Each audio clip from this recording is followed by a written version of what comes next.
penelitian misalnya menunjukkan bagaimana semangat baca anak-anak kita ini yang cenderung rendah, atau membaca pun tidak paham gitu kan, atau kalau membaca itu hanya judulnya saja, sering disebut dengan scroll generation, generasi scroll gitu. Pertama adalah pembelajaran coding dan artificial intelligence sebagai mata pelajaran pilihan mulai dari SD kelas 4, jadi tidak lagi menggunakan kata ujian nasional atau evaluasi belajar tahap akhir, tapi tes kemampuan akademik. Fokusnya memang pada kemampuan akademik.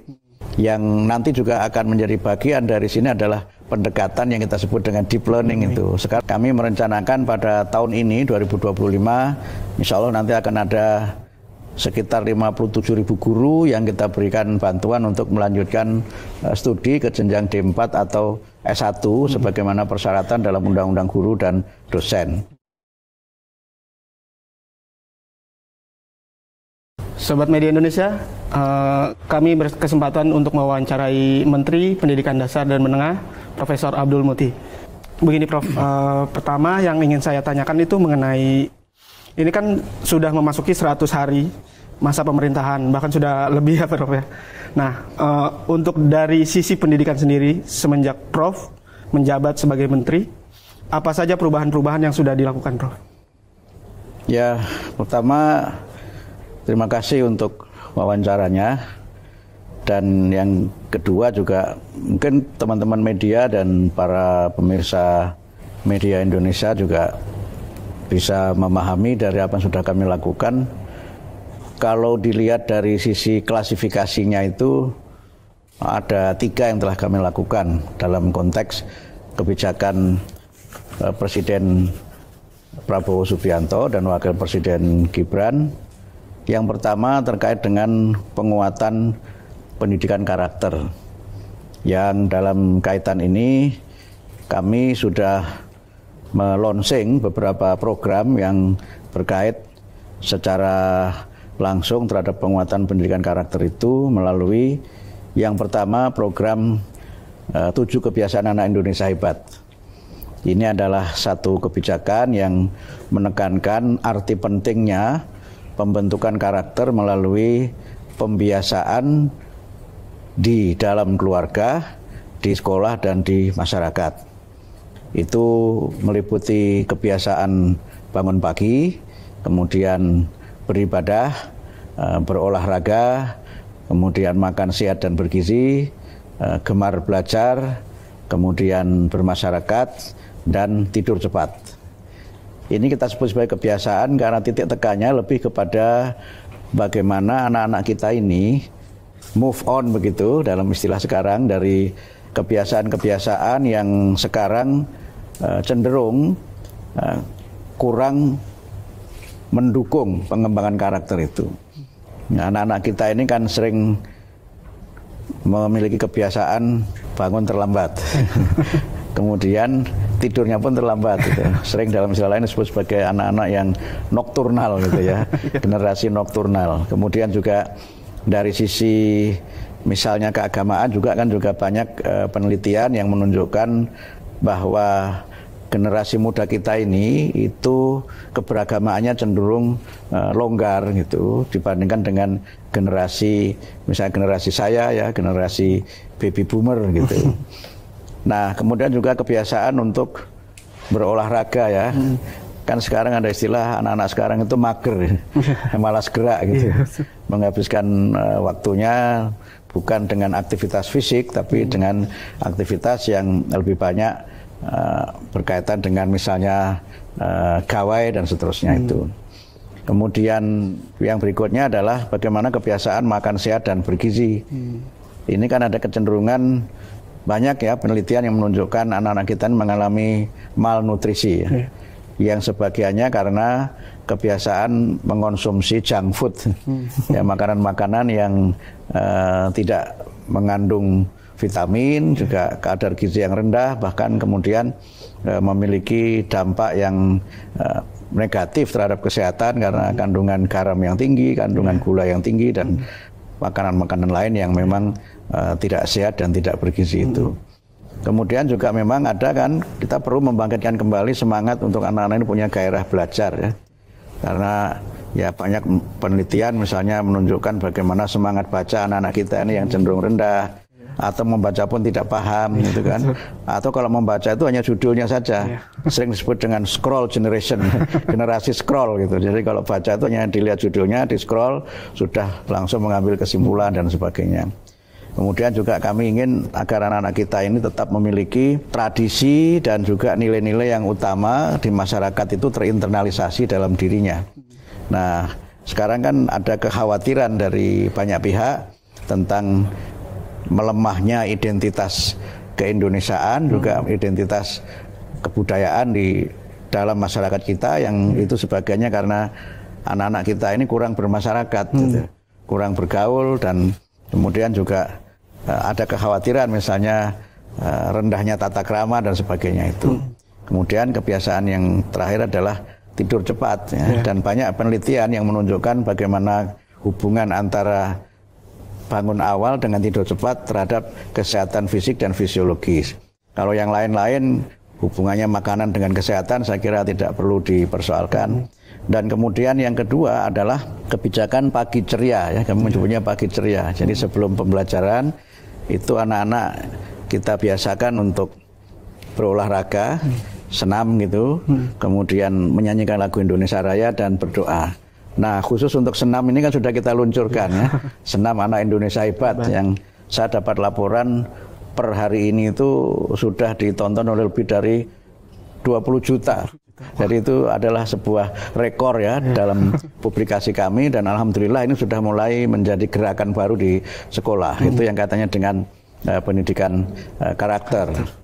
Kemudian termasuk dalam pendidikan karakter itu kami juga telah melonsing, ya, lagu anak-anak yang berkaitan dengan karakter juga, dan itu kami launching setelah kami menyelenggarakan lomba, dan para pemenangnya itu lagu-lagunya sebagian sudah kita launching, tapi nanti kita kompilasi menjadi album lagu anak-anak untuk mengisi kekurangan, ya, lagu anak-anak di sekolah-sekolah kita, khususnya di taman kanak-kanak dan sekolah dasar gitu.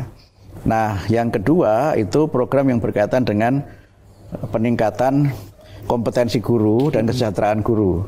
Jadi kami sudah melakukan pelatihan-pelatihan untuk guru bimbingan konseling yang selama sekian tahun belum pernah diadakan. Kemudian yang kedua juga memberikan muatan dalam pelatihan guru PPG itu dengan muatan bimbingan konseling dan pendidikan nilai, di mana kami berusaha agar semua mata pelajaran itu memiliki muatan nilai-nilai akhlak mulia dan juga moral-moral yang utama, moralitas yang utama. Kemudian juga terkait dengan itu kami juga telah menerbitkan dan juga sudah mendapat persetujuan dari pemerintah yang berkaitan dengan pertama menyangkut peningkatan kesejahteraan guru melalui sertifikasi. Ini sudah kami lakukan, dan pada tahun 2024, akhir 2024 itu ada lebih dari 605.000 guru yang mendapatkan tunjangan sertifikasi setelah mereka lulus PPG. Dan mudah-mudahan pada tahun ini juga kita akan melakukan PPG untuk usulan kami itu 806.000 sekian guru. Sehingga dengan cara demikian ada peningkatan kompetensi guru dan juga tadi kesejahteraan melalui sertifikasi. Masih yang berkaitan dengan guru, kami juga berusaha untuk bagaimana agar para guru ini lebih meningkat, ya, lebih meningkat kualifikasinya. Kami merencanakan pada tahun ini 2025, insya Allah nanti akan ada sekitar 57.000 guru yang kita berikan bantuan untuk melanjutkan studi ke jenjang D4 atau S1 sebagaimana persyaratan dalam Undang-Undang Guru dan Dosen. Nah, yang berkaitan dengan administrasi atau manajemen, kami juga telah melakukan perubahan. Yang pertama adalah perubahan sistem pelaporan kinerja guru, yang sebelumnya itu harus diunggah dan banyak keluhan bagaimana mereka harus menghabiskan waktu semalam suntuk untuk mengunggah laporan itu. Nah, mulai periode ini guru tidak perlu mengunggah laporan, dan sudah ada MOU kami dengan BKN untuk laporan itu cukup nanti disampaikan kepada kepala sekolah, yang mengunggah adalah kepala sekolah.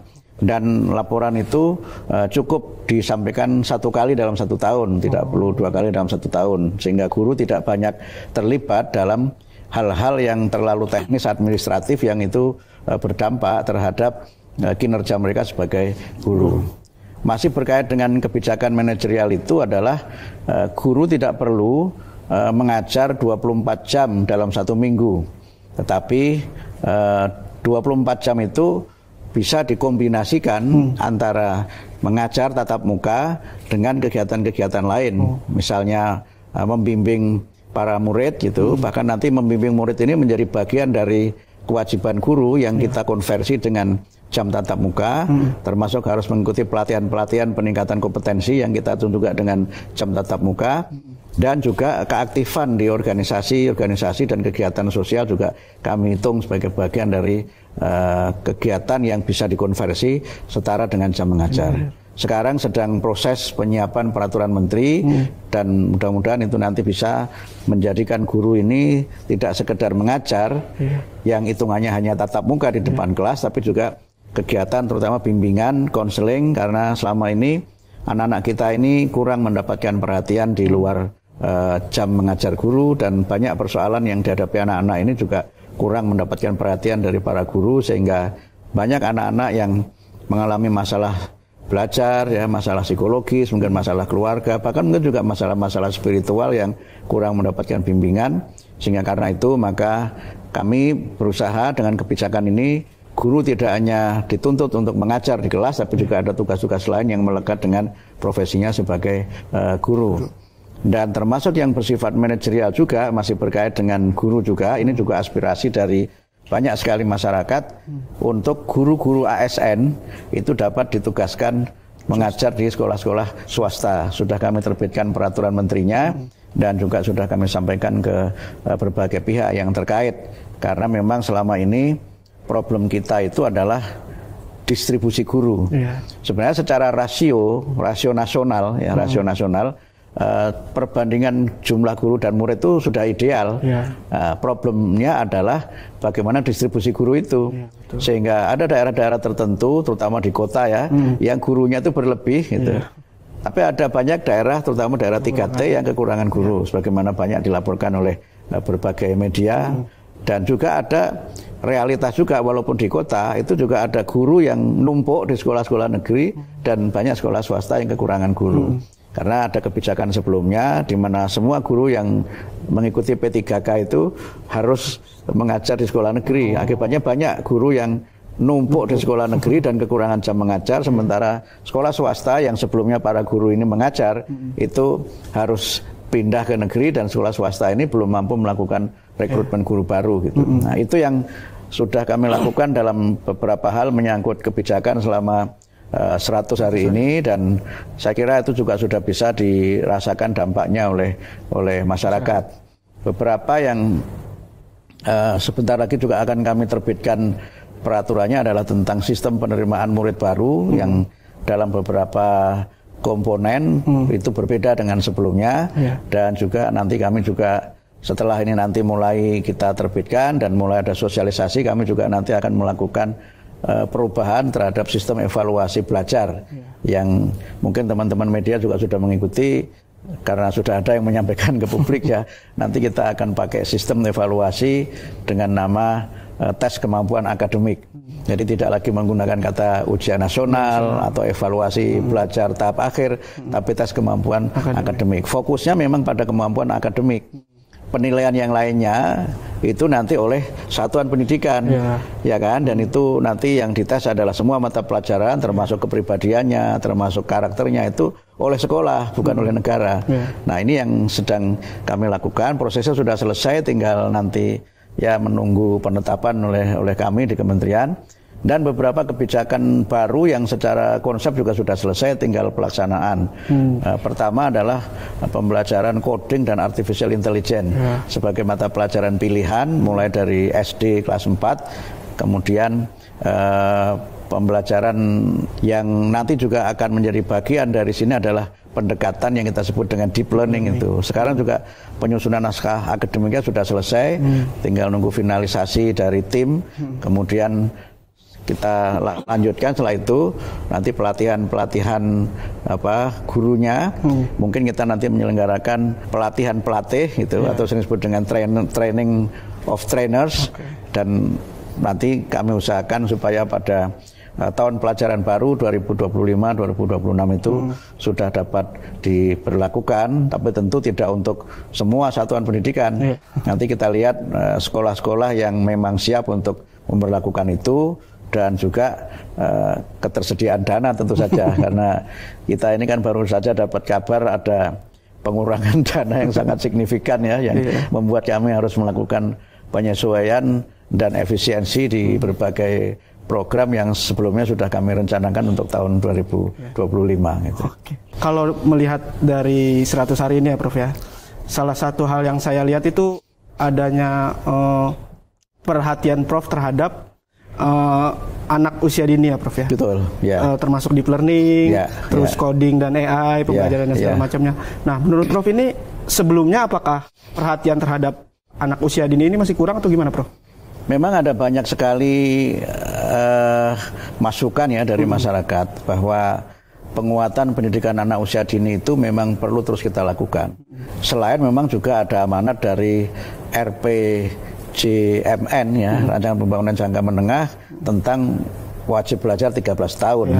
Dan wajib belajar 13 tahun itu dimulai dari prasekolah, khususnya taman kanak-kanak gitu. Dan karena itu maka kami berusaha untuk bagaimana agar pendidikan anak usia dini ini kita bisa perbaiki. Pertama dari sisi ketersediaan lembaga-lembaga pendidikannya, karena sekarang belum semua desa itu memiliki taman kanak-kanak. Dan oleh karena itu kami sudah berkomunikasi dengan Menteri Desa untuk bagaimana ada kerjasama antara Kementerian Desa dengan Kementerian Pendidikan Dasar Menengah, khususnya untuk penyediaan pendidikan anak usia dini dengan mendirikan TK yang ada di desa-desa. Tapi mendirikan ini memang tidak semuanya. Artinya desa yang sudah ada, baik itu negeri maupun swasta, itu nanti kita tinggal berikan afirmasinya. Bisa dalam bentuk misalnya penyediaan gurunya, karena mungkin memang banyak juga ada TK-nya nggak ada gurunya gitu. Atau bisa juga ada gurunya tapi kemampuannya itu di bawah standar. Karena dari tadi guru-guru yang belum D4 atau S1 yang sekarang jumlahnya lebih dari 249.000 itu mayoritasnya justru guru TK. Padahal kalau kita baca penelitian dan pengalaman banyak negara maju ya, pendidikan prasekolah ini memiliki manfaat besar yang berkaitan dengan bagaimana mereka memiliki kesiapan untuk memasuki jenjang pendidikan di tingkat dasar, kemudian juga learning sustainability, kemampuan dia untuk bisa punya semangat belajar, terutama belajar sepanjang hayat yang tinggi, dan juga memiliki rasa percaya diri untuk mereka ini bisa terus menjadi pembelajar yang memang siap untuk melaksanakan kegiatan-kegiatan yang ada di jenjang pendidikan di atasnya. Dan kami dan saya kira semua teori mengatakan bahwa pendidikan dasar itu kan memang sebagaimana namanya, dasar itu kan memang menjadi fondasi bagi pendidikan di atasnya. Kalau dasarnya kuat, maka di atasnya juga akan baik. Gitu. Bahkan dalam konteks perkembangan psikologis, berbagai macam pengalaman masa kanak-kanak itu kan akan terus terbawa sampai masa dewasa. Inilah saya kira pentingnya kenapa kami menekankan pendidikan anak usia dini dan juga bagaimana agar kualitasnya juga semakin baik. Nah, inilah yang menjadi landasan kami untuk memulai pendidikan dari usia dini, wajib belajar 13 tahun. Selain itu juga memang amanat dari Rencana Pembangunan Jangka Menengah. Sehingga untuk pendidikan usia dini ini kan juga kami mulai mengenalkan matematika ya. Tapi tetap dengan prinsip pembelajaran di taman kanak-kanak, yaitu bermain.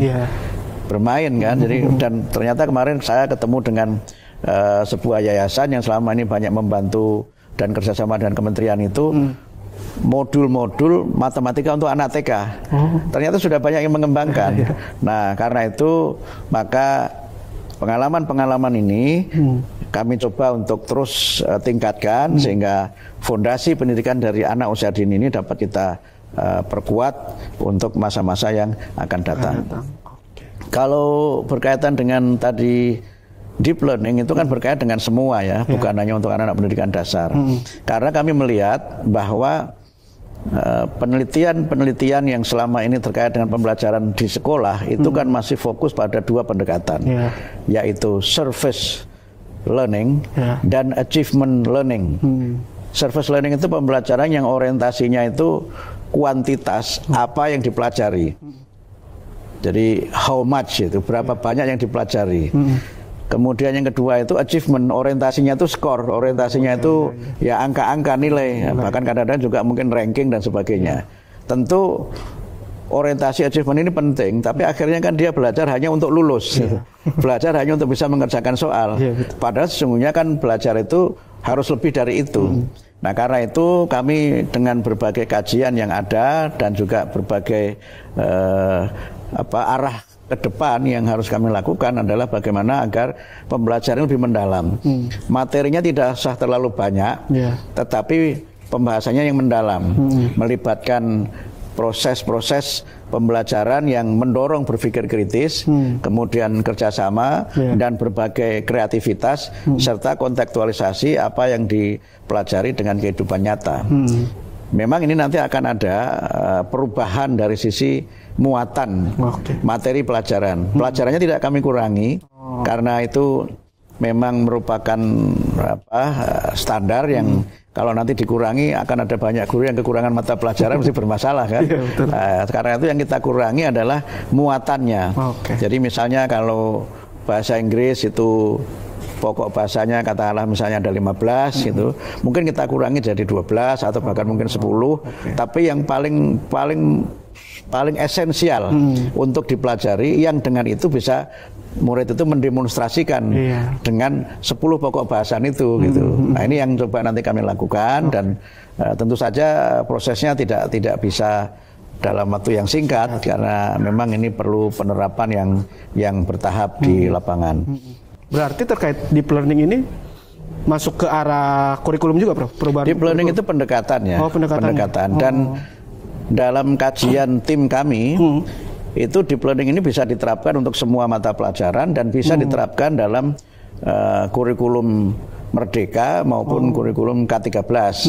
Jadi sekarang ini di sekolah-sekolah itu masih berlaku dua kurikulum.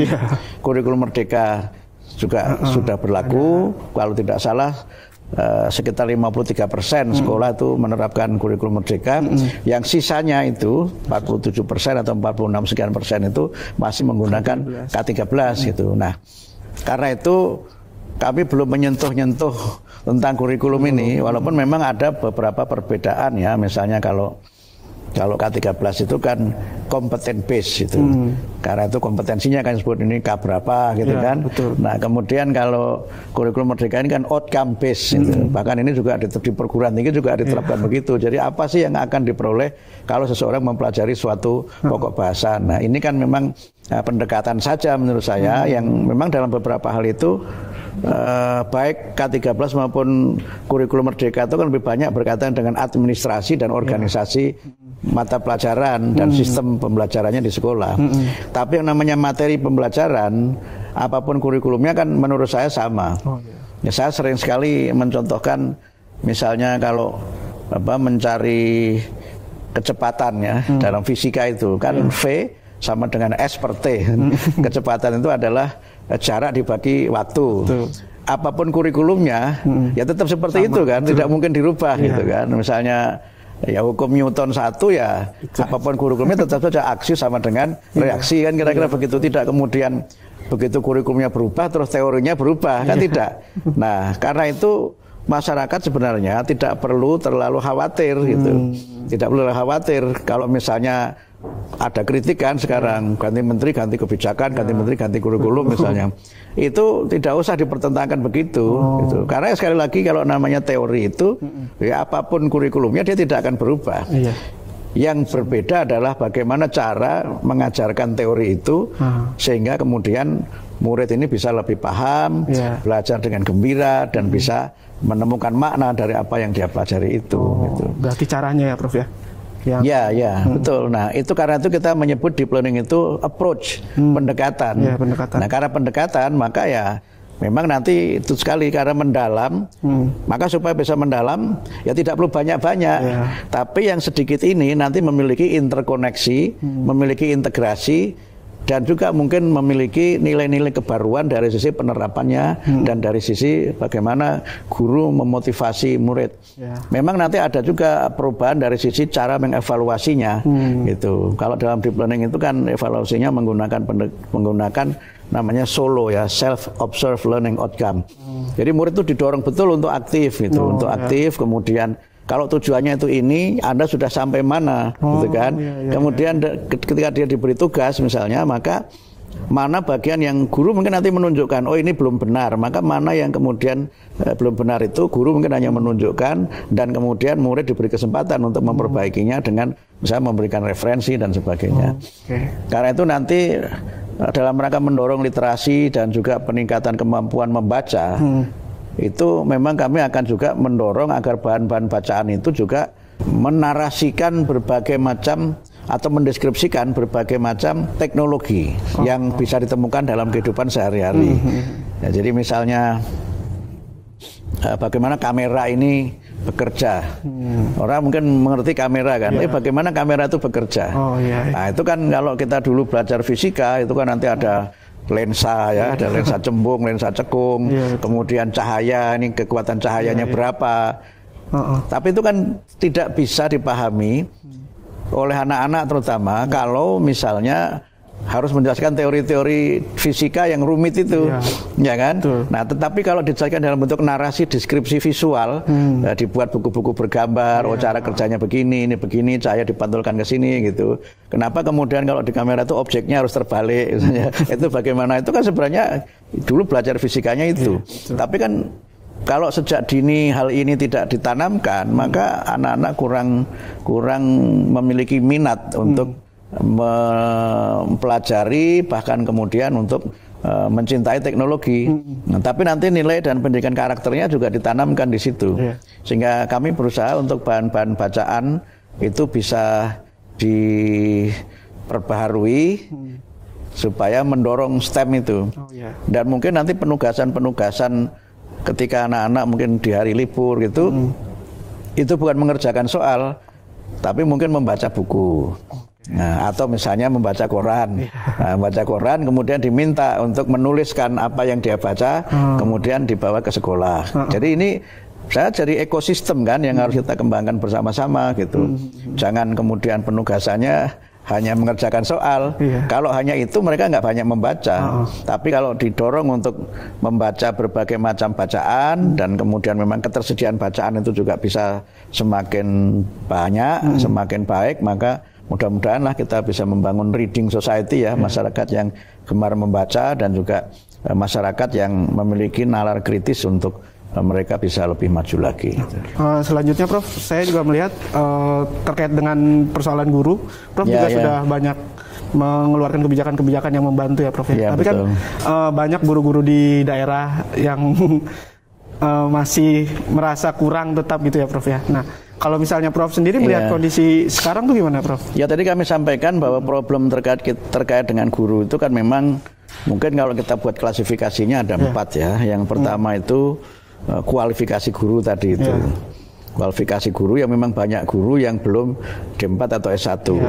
Kenapa ini banyak seperti itu? Karena mohon maaf ya, sebagian masyarakat jadi guru itu sebagai pilihan profesi terakhir. Ngelamar sana sini mau jadi wartawan nggak bisa gitu kan, udah jadi guru aja gitu kan. Mungkin awalnya dia jadi TU dulu atau bahkan mungkin misalnya mohon maaf ya jadi apa namanya OP dulu itu karena ada jam kurang terus kemudian dia ngajar gitu. Misalnya begitu. Sehingga banyak yang kemudian jadi guru tetapi kompetensinya belum sesuai dengan apa yang dituntut oleh undang-undang.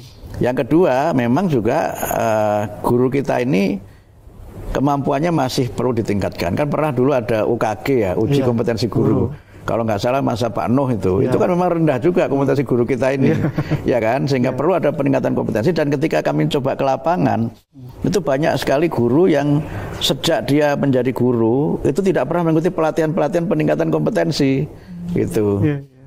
Nah ini problem kan. Betul. Nah kemudian yang ketiga adalah problem menyangkut tadi distribusi guru, terutama guru-guru di daerah 3T itu. Karena itu kalau sempat viral beberapa saat yang lalu di salah satu kabupaten di Sumatera yang nggak ada gurunya, itu memang menurut saya tidak hanya masalah di situ. Karena itu kami mencoba memberikan solusi untuk persoalan-persoalan ini. Jadi soal bagaimana agar di daerah-daerah 3T itu ada gurunya, solusinya menurut saya ya bisa mengangkat apa yang saya sebut dengan relawan pendidikan. Dia bisa dari masyarakat setempat, backgroundnya tidak harus guru, tapi mungkin nanti kita berikan pelatihan singkat, crash program untuk bagaimana mereka punya kemampuan untuk menerapkan atau memberikan pembelajaran yang sesuai dengan teori-teori pedagogi dan seterusnya itu. Nah ini solusinya gitu. Memang sempat ada solusi ya, misalnya guru-guru itu diberikan rumah dinas supaya mau tinggal di situ dan sebagainya. Tapi banyak observasi kami, banyak juga rumah dinas yang tidak ditempati. Ya karena guru itu harus tinggal jauh dari keluarganya. Kemudian juga memang ya ada masalah keempat ini, kesejahteraannya yang memang masih rendah. Nah, menurut saya di dalam kaitan ini ada persoalan yang memang di satu sisi kesejahteraan itu sangat penting, tapi di sisi yang lain sesungguhnya motivasi dan dedikasi menjadi guru itu juga tidak kalah pentingnya. Ya mohon maaf, misalnya kan idealnya kalau guru-guru mendapatkan tunjangan sertifikasi, itu kan semangat mengajarnya lebih tinggi. Gitu kan. Nah, tetapi kenyataannya tidak selalu begitu. Ya banyak guru yang punya dedikasi yang tinggi, itu kita apresiasi. Tapi banyak juga guru yang ya memang hanya orientasinya gaji gitu.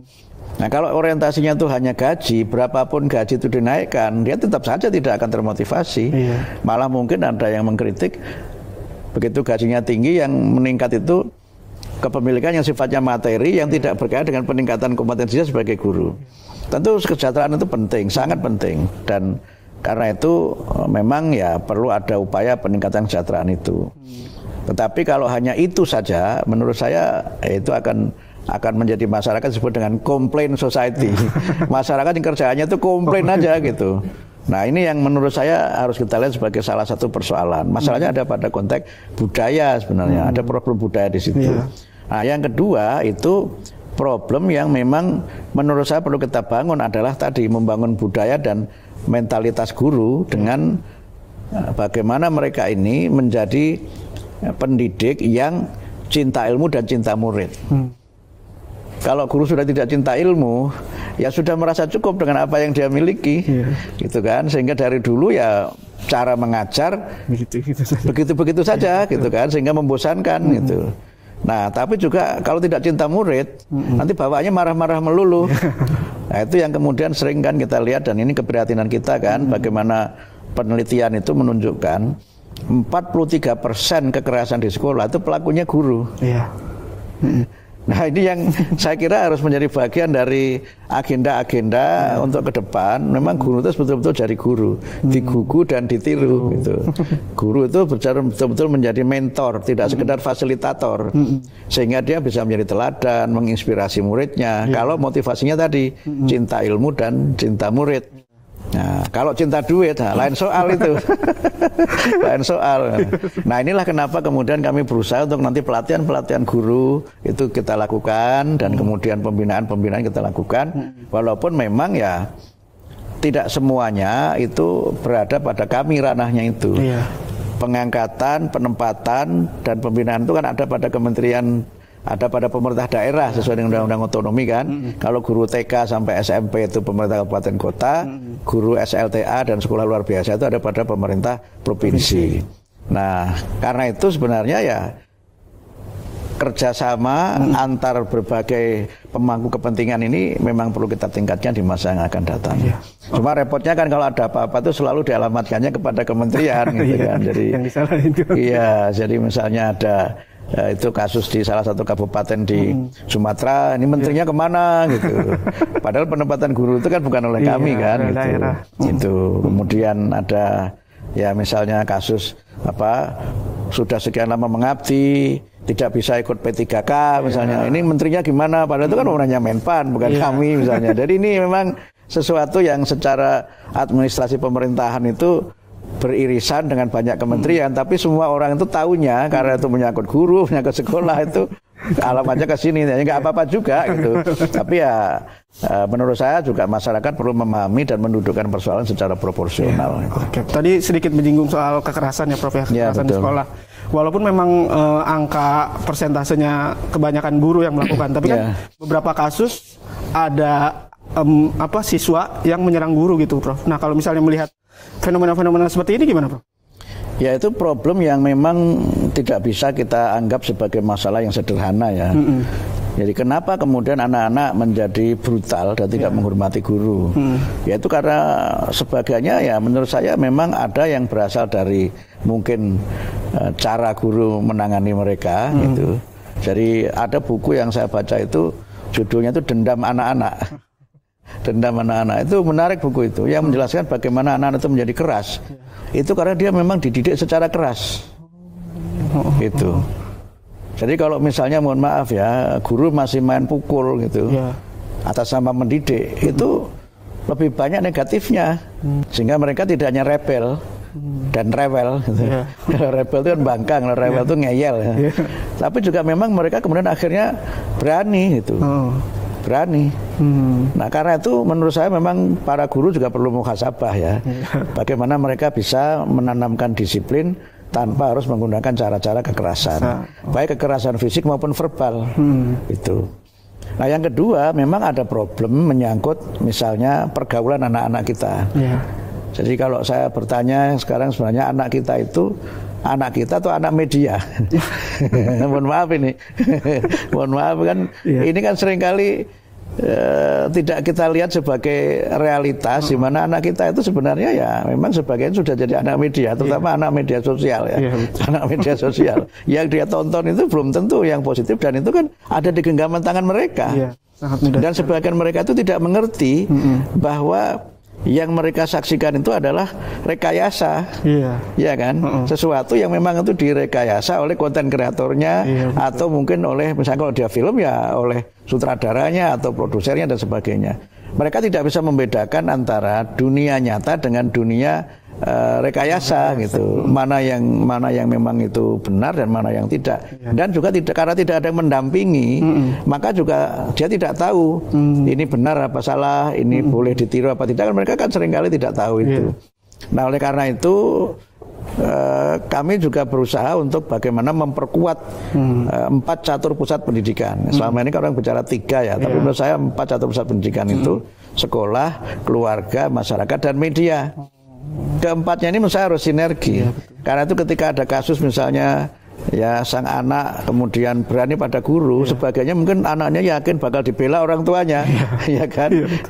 Dan itu yang kemudian menjadi masalah kan, sehingga guru merasa tidak aman, itu kan? Guru merasa kalau dia nanti berbuat begini dia bisa bermasalah hukum. Kalau dibiarkan anak itu justru semakin jauh dari moralitas utama. Nah ini yang menurut saya perlu kita bangun dengan memperkuat ya ekosistem pendidikan, terutama 4 catur pusat pendidikan itu. Terakhir mungkin Prof ya, terkait dengan SPMB ya Prof ya, kan sudah dibahas di mana-mana ya Prof ya.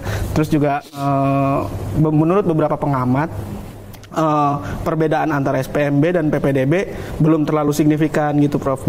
Karena mereka menganggap bahwa permasalahan utamanya ada di penyalahgunaan AK dan segala macamnya itu Prof. Nah kalau menurut Prof sendiri sebetulnya perbedaan mendasar dari perubahan PPDB ke SPMB ini apa Prof? Jadi begini ya, memang kan saya kan sempat mengatakan di berbagai kesempatan bahwa hal-hal yang baik dari kepemimpinan sebelumnya itu akan kita pertahankan, hal-hal yang kurang kita perbaiki. Nah masyarakat itu sudah terlanjur punya ekspektasi bahwa nanti semuanya akan serba baru. Saya tidak pernah mengatakan dari awal bahwa semuanya akan serba baru. Yang sudah baik kita pertahankan, yang belum atau yang kurang kita perbaiki. Kan itu yang saya sampaikan sejak awal ya, sampai saya pakai kaidah fikih itu kan. Gitu. Karena itu dalam sistem itu menurut saya ada 4 hal yang harus kita pahami. Pertama harus kita pahami aspek yang berkaitan dengan landasan konstitusionalnya. Ya, bahwa secara konstitusional itu setiap warga negara berhak mendapatkan layanan pendidikan yang bermutu. Tidak boleh ada diskriminasi dalam pendidikan. Itu penting loh itu, ya kan? Itu landasan konstitusionalnya itu. Yang kedua filosofinya. Nah ini yang kemudian masyarakat mungkin tidak memahami secara utuh. Filosofinya adalah bahwa dalam rangka anak-anak ini bisa mendapatkan haknya pendidikan yang bermutu itu, maka pendidikan itu harus diletakkan dalam konteks yang pertama pemenuhan hak, yang kedua itu membangun inklusi sosial sebagai bagian dari cara kita memelihara keragaman dalam kehidupan berbangsa dan bernegara. Yang ketiga itu integrasi sosial, yang keempat itu kohesivitas sosial. Ini yang menurut saya perlu kita bangun, gitu. Karena itu maka kemudian penerimaan murid itu dilakukan dengan sistem yang menggunakan 4 jalur. Jalur itu yang pertama dulu adalah jalur zonasi, yang kedua itu prestasi, yang ketiga itu afirmasi, yang keempat itu mutasi. Nah masyarakat hanya melihat seakan-akan penerimaan itu hanya zonasi saja gitu, sehingga orang kemudian terpaku pada persoalan tempat tinggalnya di mana tadi misalnya sampai malsu kakak dan sebagainya gitu kan. Tapi ini kan salah satu jalur saja sebenarnya, bukan satu-satunya jalur. Ada jalur yang kedua itu prestasi, gitu. Di mana orang bisa saja tidak tinggal di zona itu, tapi kalau dia punya prestasi, mungkin saja dia bisa masuk di situ, gitu kan. Nah, yang ketiga itu ada afirmasi. Afirmasi itu artinya apa? Ada pemihakan kita untuk bagaimana masyarakat dalam kelompok tertentu bisa diterima. Kemudian mutasi.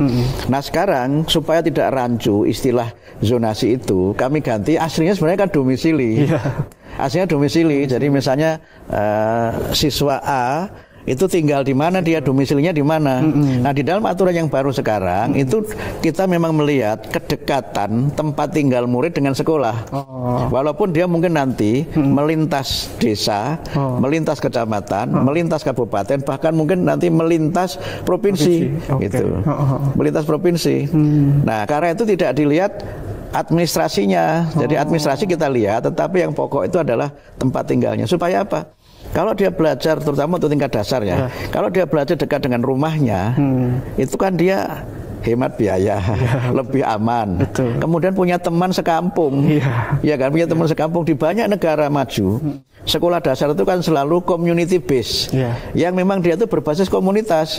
Dia tinggal di tempat-tempat yang berdekatan dengan sekolah di mana dia itu tinggal, itu kan. Supaya apa tadi? Supaya mereka ini punya kawan lah gitu, teman. Kalau sejak kecil sudah sekolah jauh-jauh, dia punya teman sekelas tapi tidak punya teman sekampung. Ya kan, sehingga ada problem terhadap kohesivitas sosial kita. Kemudian yang kedua itu jalur prestasi. Jalur prestasi itu yang dulu itu hanya ada 2, akademik dan non akademik. Yang akademik itu rapot.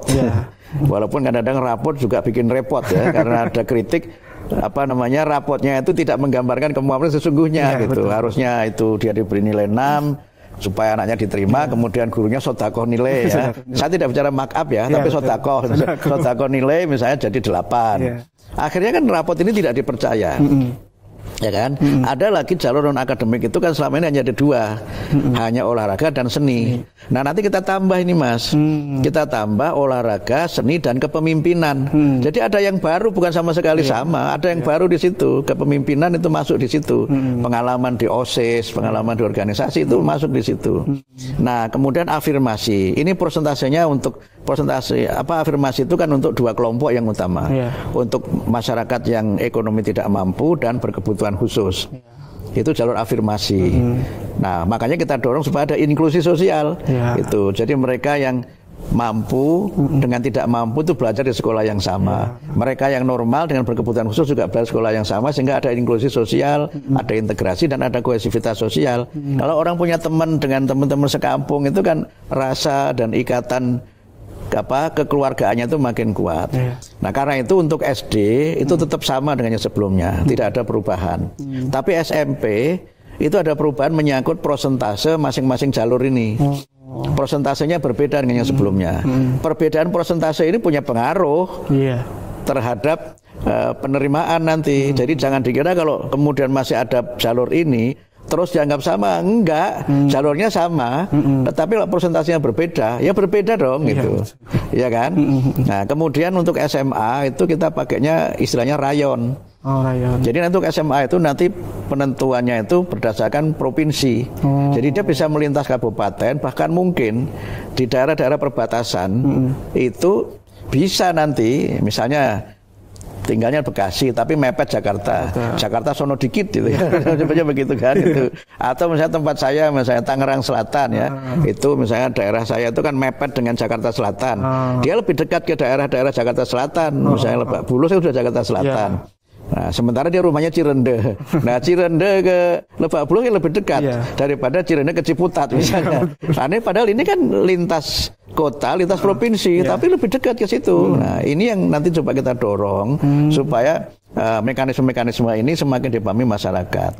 Itu. Nah, kalau jalur mutasi itu kan untuk anak-anak yang mengikuti mutasi tugas orang tua atau anak guru. Jadi misalnya gini, Mas ngajar di sekolah A, maka anaknya itu boleh sekolah di mana Mas ngajar, itu jalur mutasi namanya. Nah, itu nggak dipahami masyarakat secara utuh. Taunya hanya zonasi itu gitu loh. Nah, yang dibesar-besarkan itu masuk KTP apa dan sebagainya. Tapi satu hal yang ingin saya katakan begini. Secara undang-undang itu orang berhak untuk pindah tempat tinggal. Kalau melarang orang pindah tempat tinggal itu melanggar undang-undang.